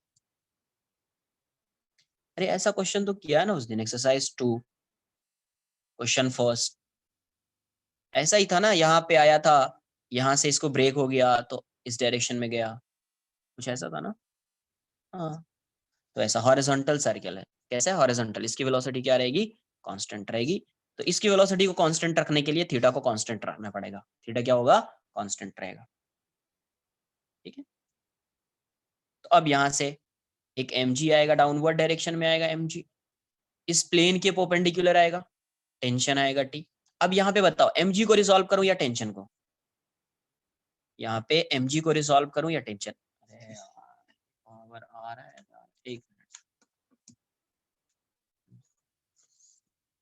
यहाँ पे क्या रिजॉल्व होगा, देखो mg इज ऑल, यहाँ पे mg is already perpendicular to this plane, तो mg को रिजॉल्व नहीं करेंगे, क्या किसको रिजॉल्व करेंगे, टेंशन को, तो ये थीटा हो जाएगा, तो यहाँ से t cos थीटा, और सेंटर के टुवर्ड्स क्या आएगा इसका, सेंटर के टुवर्ड्स t sin थीटा।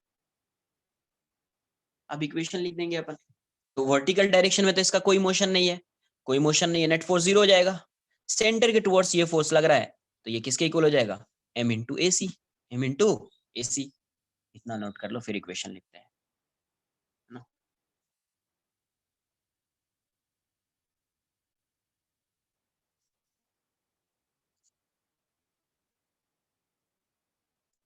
तो यहाँ से टेंशन को क्या करेंगे, रिजॉल्व करेंगे। अब यहाँ पे ये इस प्लेन के परपेंडिकुलर डायरेक्शन, v कांस्टेंट नहीं होगा तो स्पाइरल, हाँ स्पाइरल होगा, फिर v कांस्टेंट नहीं होगा तो स्पाइरल बनेगा।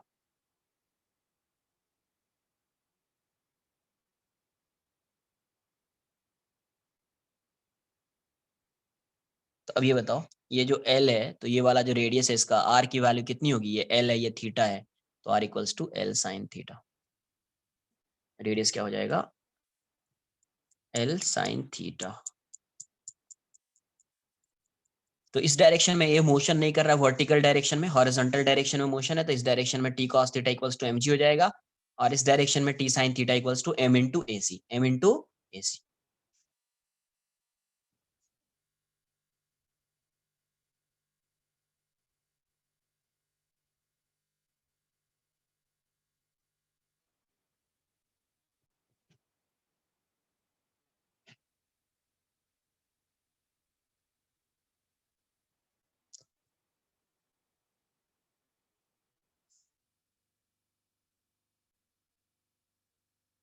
हाँ यूसीएम रहे, यूसीएम है, यूसीएम में ये वाला देखो, सेंटर के टुवर्ड्स तो फोर्स रहेगा हमेशा, सेंटर के टुवर्ड्स तो नेट फोर्स रहेगा ना,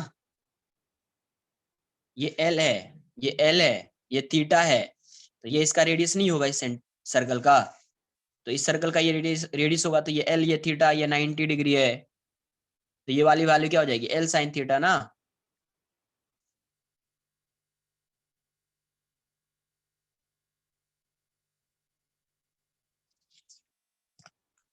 तो यहाँ से आप क्या लिखोगे,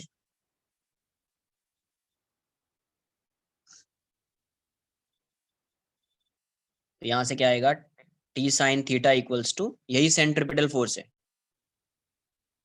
तो ऐसे लिखो F C equals to M into A C, और यहाँ पे एफ सी की वैल्यू टी साइन थीटा है, T sine theta equals to ये कितना हो जाएगा, M we square by R, and T cos theta की वैल्यू किसके इक्वल हो जाएगी, तो एम जी के इक्वल हो जाएगी, तो डिवाइड कर दो, हेंस tan थीटा कितना आ जाएगा, tan थीटा की वैल्यू हो जाएगी, एम से एम कैंसल आउट हो जाएगा, we square upon r g, v square upon r ji,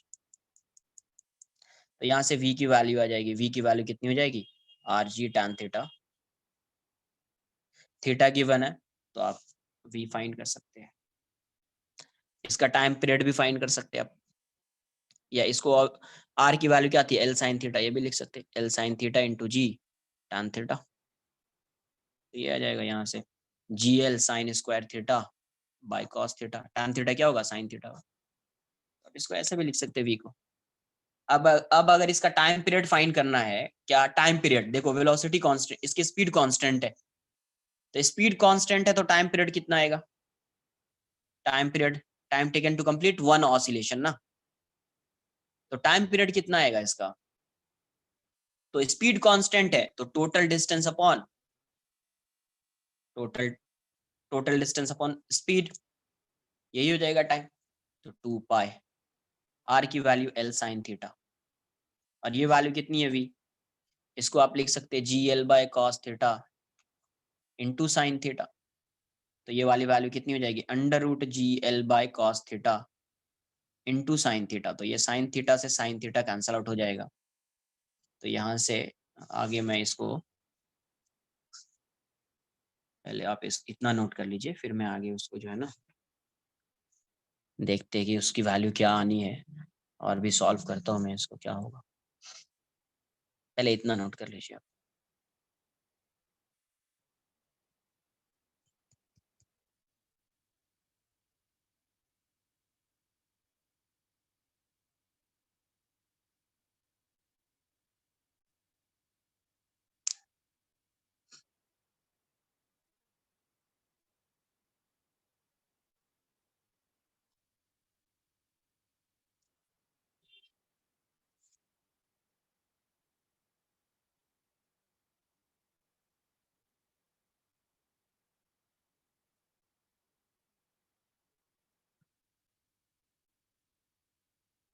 note कर लो इसको,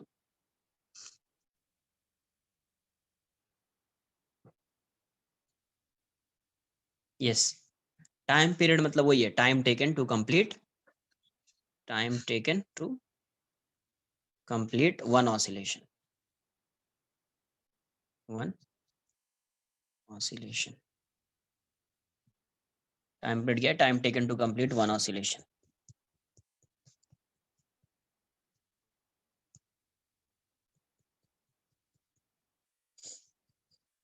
तो यहाँ से ये वैल्यू क्या आ गई, तो t equals to 2 pi l cos theta ऊपर जाएगा, डिनोमिनेटर से न्यूमरेटर में जाएगा, तो ये वैल्यू कितनी हो जाएगी, t equals to 2 pi l cos theta under root, और ये वैल्यू जो हो जाएगी जी एल, इस एल को रूट के अंदर लाओ, तो टी की वैल्यू कितनी हो जाएगी, 2 पाई एल स्क्वायर हो जाएगा, L square cos theta by G L, तो यहाँ से एल से एल कैंसल आउट हो जाएगा एक एल, तो टाइम पीरियड इसका कितना आया, 2 pi under root L cos theta by ji,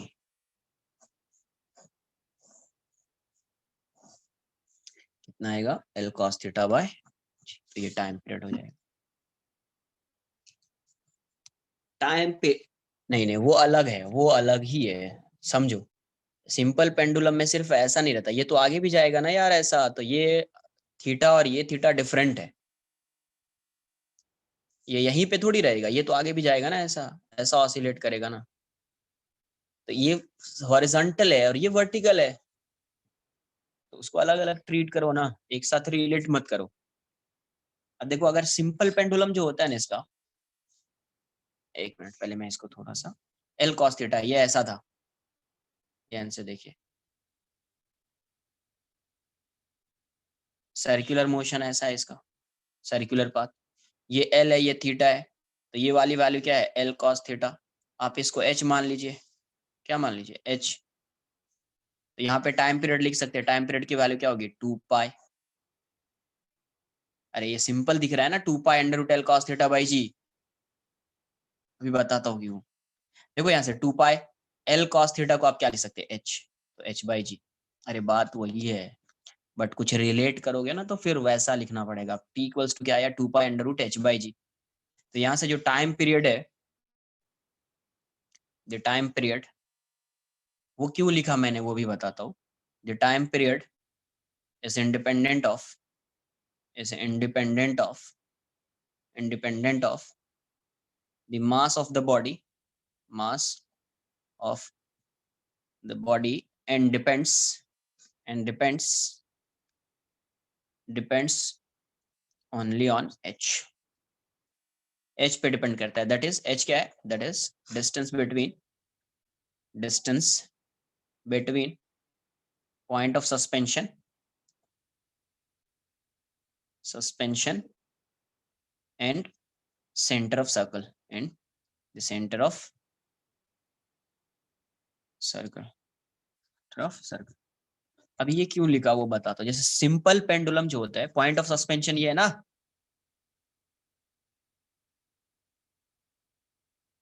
point of suspension,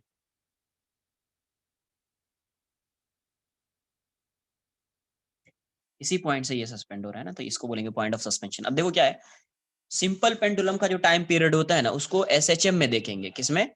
SHM में। बट एक चीज अगर आपने पहले भी पढ़ा होगा, अलग केस आ जाएगा, पूरा केस अलग हो जाएगा, है ना। तब इसको ऐसे सॉल्व नहीं कर पाएंगे, फिर स्मॉल सा एलिमेंट लेकर सॉल्व करेंगे। वो बताऊंगा स्मॉल सा एलिमेंट लेकर सॉल्व करने के लिए। क्या? स्मॉल सा एलिमेंट, एक स्मॉल एलिमेंट लेंगे फिर सॉल्व करेंगे आगे। लास्ट में जब सर्कुलर मोशन पढ़ाऊंगा, लास्ट में कुछ क्वेश्चंस कराऊंगा वो सब, कि जहाँ पे यूनिफॉर्मली डिस्ट्रीब्यूटेड होता है मास, तब कैसे क्वेश्चन को सॉल्व करते हैं। तो देखो यहाँ से सिंपल पेंडुलम क्या होता है, time period of simple pendulum सिर्फ अभी लर्न कर लेना है, डेरिवेशन आएगा इसका। Time period of simple pendulum तुमने पहले भी पढ़ा होगा कुछ लोगों ने। Time period of simple pendulum होता है t = 2 pi under root L/g होता है। क्या होता है? L/g। L length, g acceleration due to gravity है। तो इसीलिए मैं ये टाइम पीरियड ये सब पहले से पता। Time period of simple pendulum होता है 2 pi under root L/g। 9th 10th में कहीं ना कहीं होता है ये। तो अब इसी से रिलेट करने के लिए तुम लिख सकते हो 2 पाई अंडर रूट L/g तो आएगा, बट एक टर्म यहाँ पे एक्स्ट्रा किया जाएगा, L cos थीटा। एक टर्म यहाँ पे एक्स्ट्रा किया जाएगा, L cos थीटा। इसको भी तुम रिलेट कर सकते हो। देखो यहाँ पे ये जो होता है, ये ऐसा था, सिंपल पेंडुलम कैसा था, ऐसा था, तो ये वाला L होता था, ये L होता था। तो ये वाला डिस्टेंस जो वर्टिकल डिस्टेंस इसमें क्या है, vertical distance L cos theta है। इस केस में L है, लेकिन इस केस में L cos थीटा है, तो वही L cos थीटा आ गया है तो सेम चीज, बट ये L cos थीटा आ गया। ये वर्टिकल डिस्टेंस है, यहाँ पे भी ये वर्टिकल डिस्टेंस होता था। ठीक है, बट इन सबको एक्सप्लेन करेंगे अपन, डिस्कस करेंगे ये सब एसएचएम में, सिंपल हार्मोनिक मोशन में।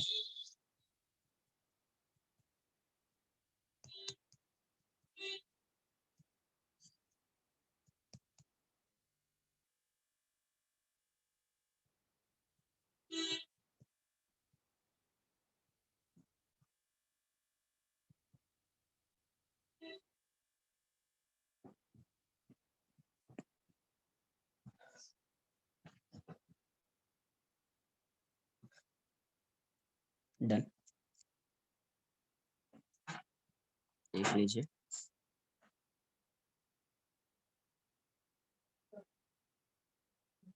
होमवर्क अभी तो, हाँ अभी नोट करो। होमवर्क क्यों, अभी कुछ बताना है अभी, और आगे भी होमवर्क तो मिलेगा तुम लोगों को, ऐसा नहीं है, बट अभी देखेंगे। एक्सरसाइज 4 तो तुम्हारा होमवर्क है ही, जब तक वो डिस्कस नहीं करता हूँ वो तो तुम्हारा होमवर्क रहेगा ही।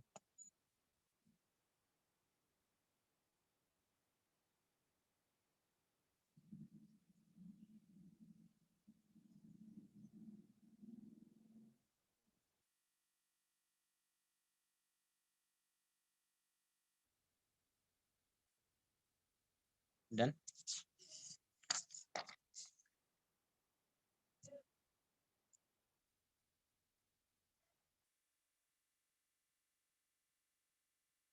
नेक्स्ट आएगा डेथ वेल।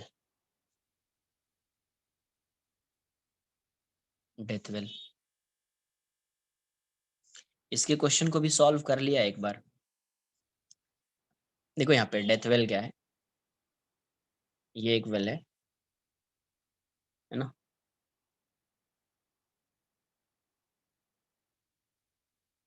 तो इसमें क्या करेगा, कोई भी पर्सन जो है वो या तो साइकिल या मोटरसाइकिल या फिर कार, इसमें क्या करता है, ड्राइव करता है। इसके वर्टिकल वॉल पे ड्राइव करता है। किस पे? वर्टिकल वॉल पे। मतलब उसका मोशन कैसा हो रहा है, सर्कुलर मोशन हो रहा है। तो उस पूरे सिस्टम को मैं अगर एक पार्टिकल मान लूं, उस पूरे सिस्टम को अगर मैं एक पार्टिकल मान लूं, तो वो ऐसा सर्कुलर मोशन कर रहा है ना, वो ऐसा सर्कुलर मोशन कर रहा है। तो इस सर्कल का कोई ना कोई सेंटर रहेगा आर। तो अब देखो यहाँ पे जो सर्कुलर मोशन कर रहा है, तो इसका एक फोर्स आएगा mg। तो इस mg को कौन बैलेंस कर रहा होगा यहाँ पे, तो यहाँ पे mg को कौन बैलेंस कर रहा होगा, तो फ्रिक्शन, है ना, फ्रिक्शन।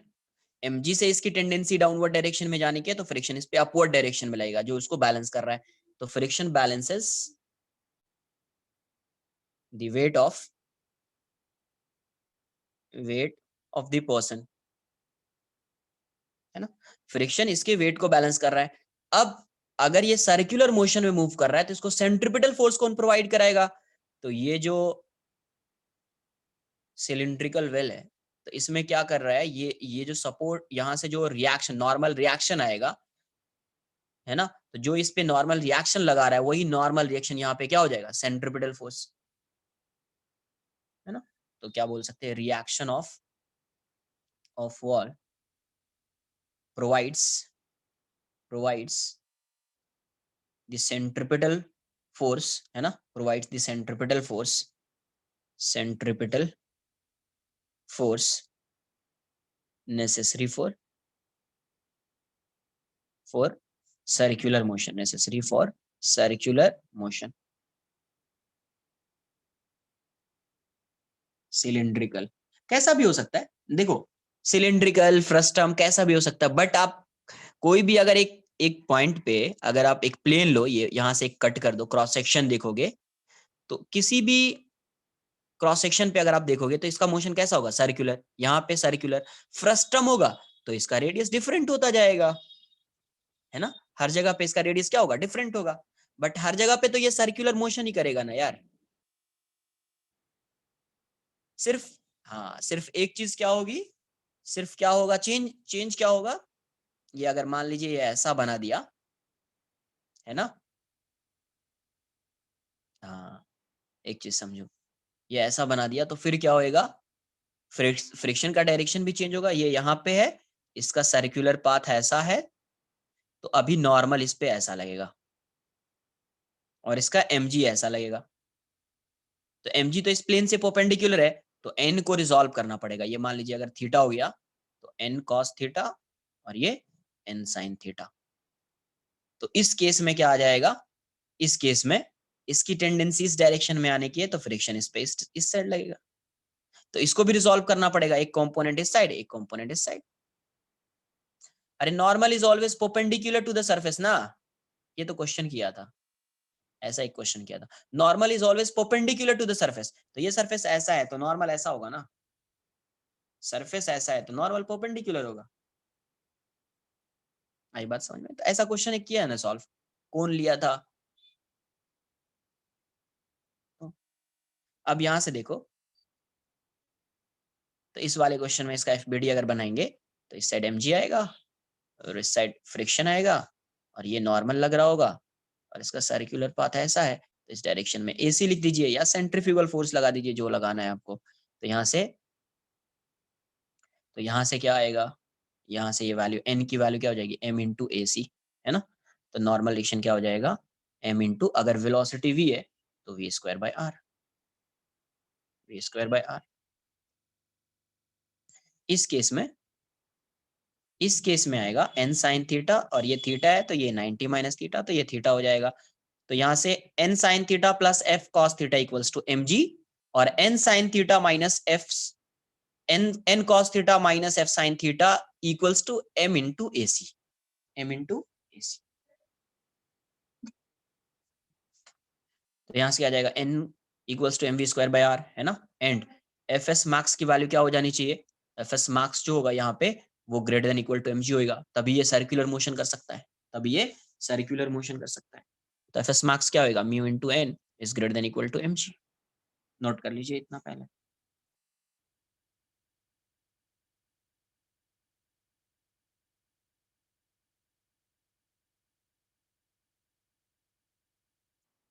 सर बट ये डेथ वेल है क्या? डेथ वेल कभी नहीं देखा क्या? अच्छा ये वो है क्या तो बाइक वाला? हाँ वही बोल रहा हूँ ना कि जैसे ये हाँ क्या ठीक है। होता है, हाँ समझ। बाइक कार या साइकिल, इसमें क्या करता है वो ड्राइव करता रहता है ना। हाँ याद आ गया याद आ गया। ओके। नहीं स्फीयर नहीं होता है यार, ऐसा होता है नॉर्मली, वो ऐसा रहता है। सर हल्का सा ऊपर जाओ प्लीज। यस। हाँ तो सर हल्का सा ऊपर प्लीज। नोट कर लीजिए।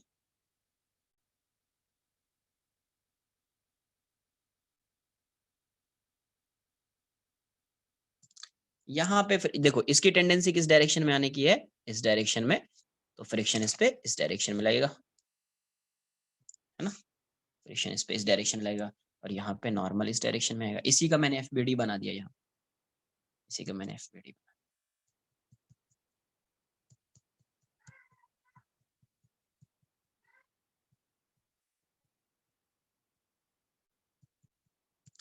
नॉर्मली होगा तो ऐसा होगा ना, ऐसा रहता तो ये ऐसा रहेगा,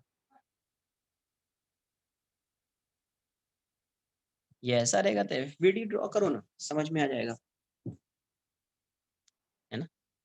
तो एक्जेक्टली किसी एंगल, मान लीजिए कि ये इंक्लाइंड प्लेन की तरह आप ट्रीट कर सकते हैं इसको, ये एक इंक्लाइंड प्लेन है और उस पर मूव कर रहा है, ड्राइव कर रहा है वो। एक मिनट रुको, एक मिनट, नोट करने दो ना सबको, अभी देख लो। मैक्सिमम 2 लेक्चर्स लगना चाहिए, 2 लेक्चर्स में हो जाएगा ये सर्कुलर वाला, हॉरिजॉन्टल सर्कुलर वाला पार्ट हो जाएगा। फिर अपन वर्क पावर एनर्जी स्टार्ट करें, तो वर्क पावर एनर्जी के लास्ट में जो है ना वर्टिकल सर्कुलर मोशन आएगा, क्योंकि वहां पे कंजर्वेशन ऑफ एनर्जी लगता है, कंजर्वेशन ऑफ एनर्जी।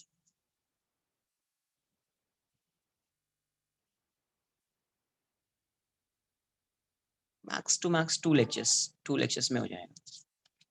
ट्राई करता हूँ एक लेक्चर में कंप्लीट हो जाए, और फिर एक लेक्चर में, हाँ बस यहाँ पे आएगा ना, एक मिनट रुको ना, ओवर ये, यहाँ पे क्या आएगा अभी, यहाँ पे क्या आ रहा था, म्यू एन,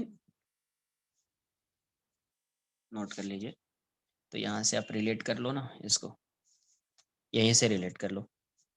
तो यहाँ से क्या आएगा, म्यू एन की वैल्यू क्या है, m we square by r is greater than equal to m g. तो एम से एम कैंसल आउट हो जाएगा, तो वी स्क्वायर की वैल्यू ग्रेटर देन क्या हो जाएगी, जी आर बाई म्यू। बस बस, तो वी क्या आ जाएगा, V is greater than under root G R by mu. तो वी मिनिमम कितना हो जाएगा, V minimum is under root G R by mu. इसको नोट कर लो, V minimum is under root G R by mu. बस हो गया आज का लेक्चर ही। नेक्स्ट लेक्चर में यहाँ से आगे डिस्कस करेंगे। एक लेक्चर में होपफुली देख लेते हैं, थियरी हो जाना चाहिए, एक लेक्चर में हो जाएगा थियरी।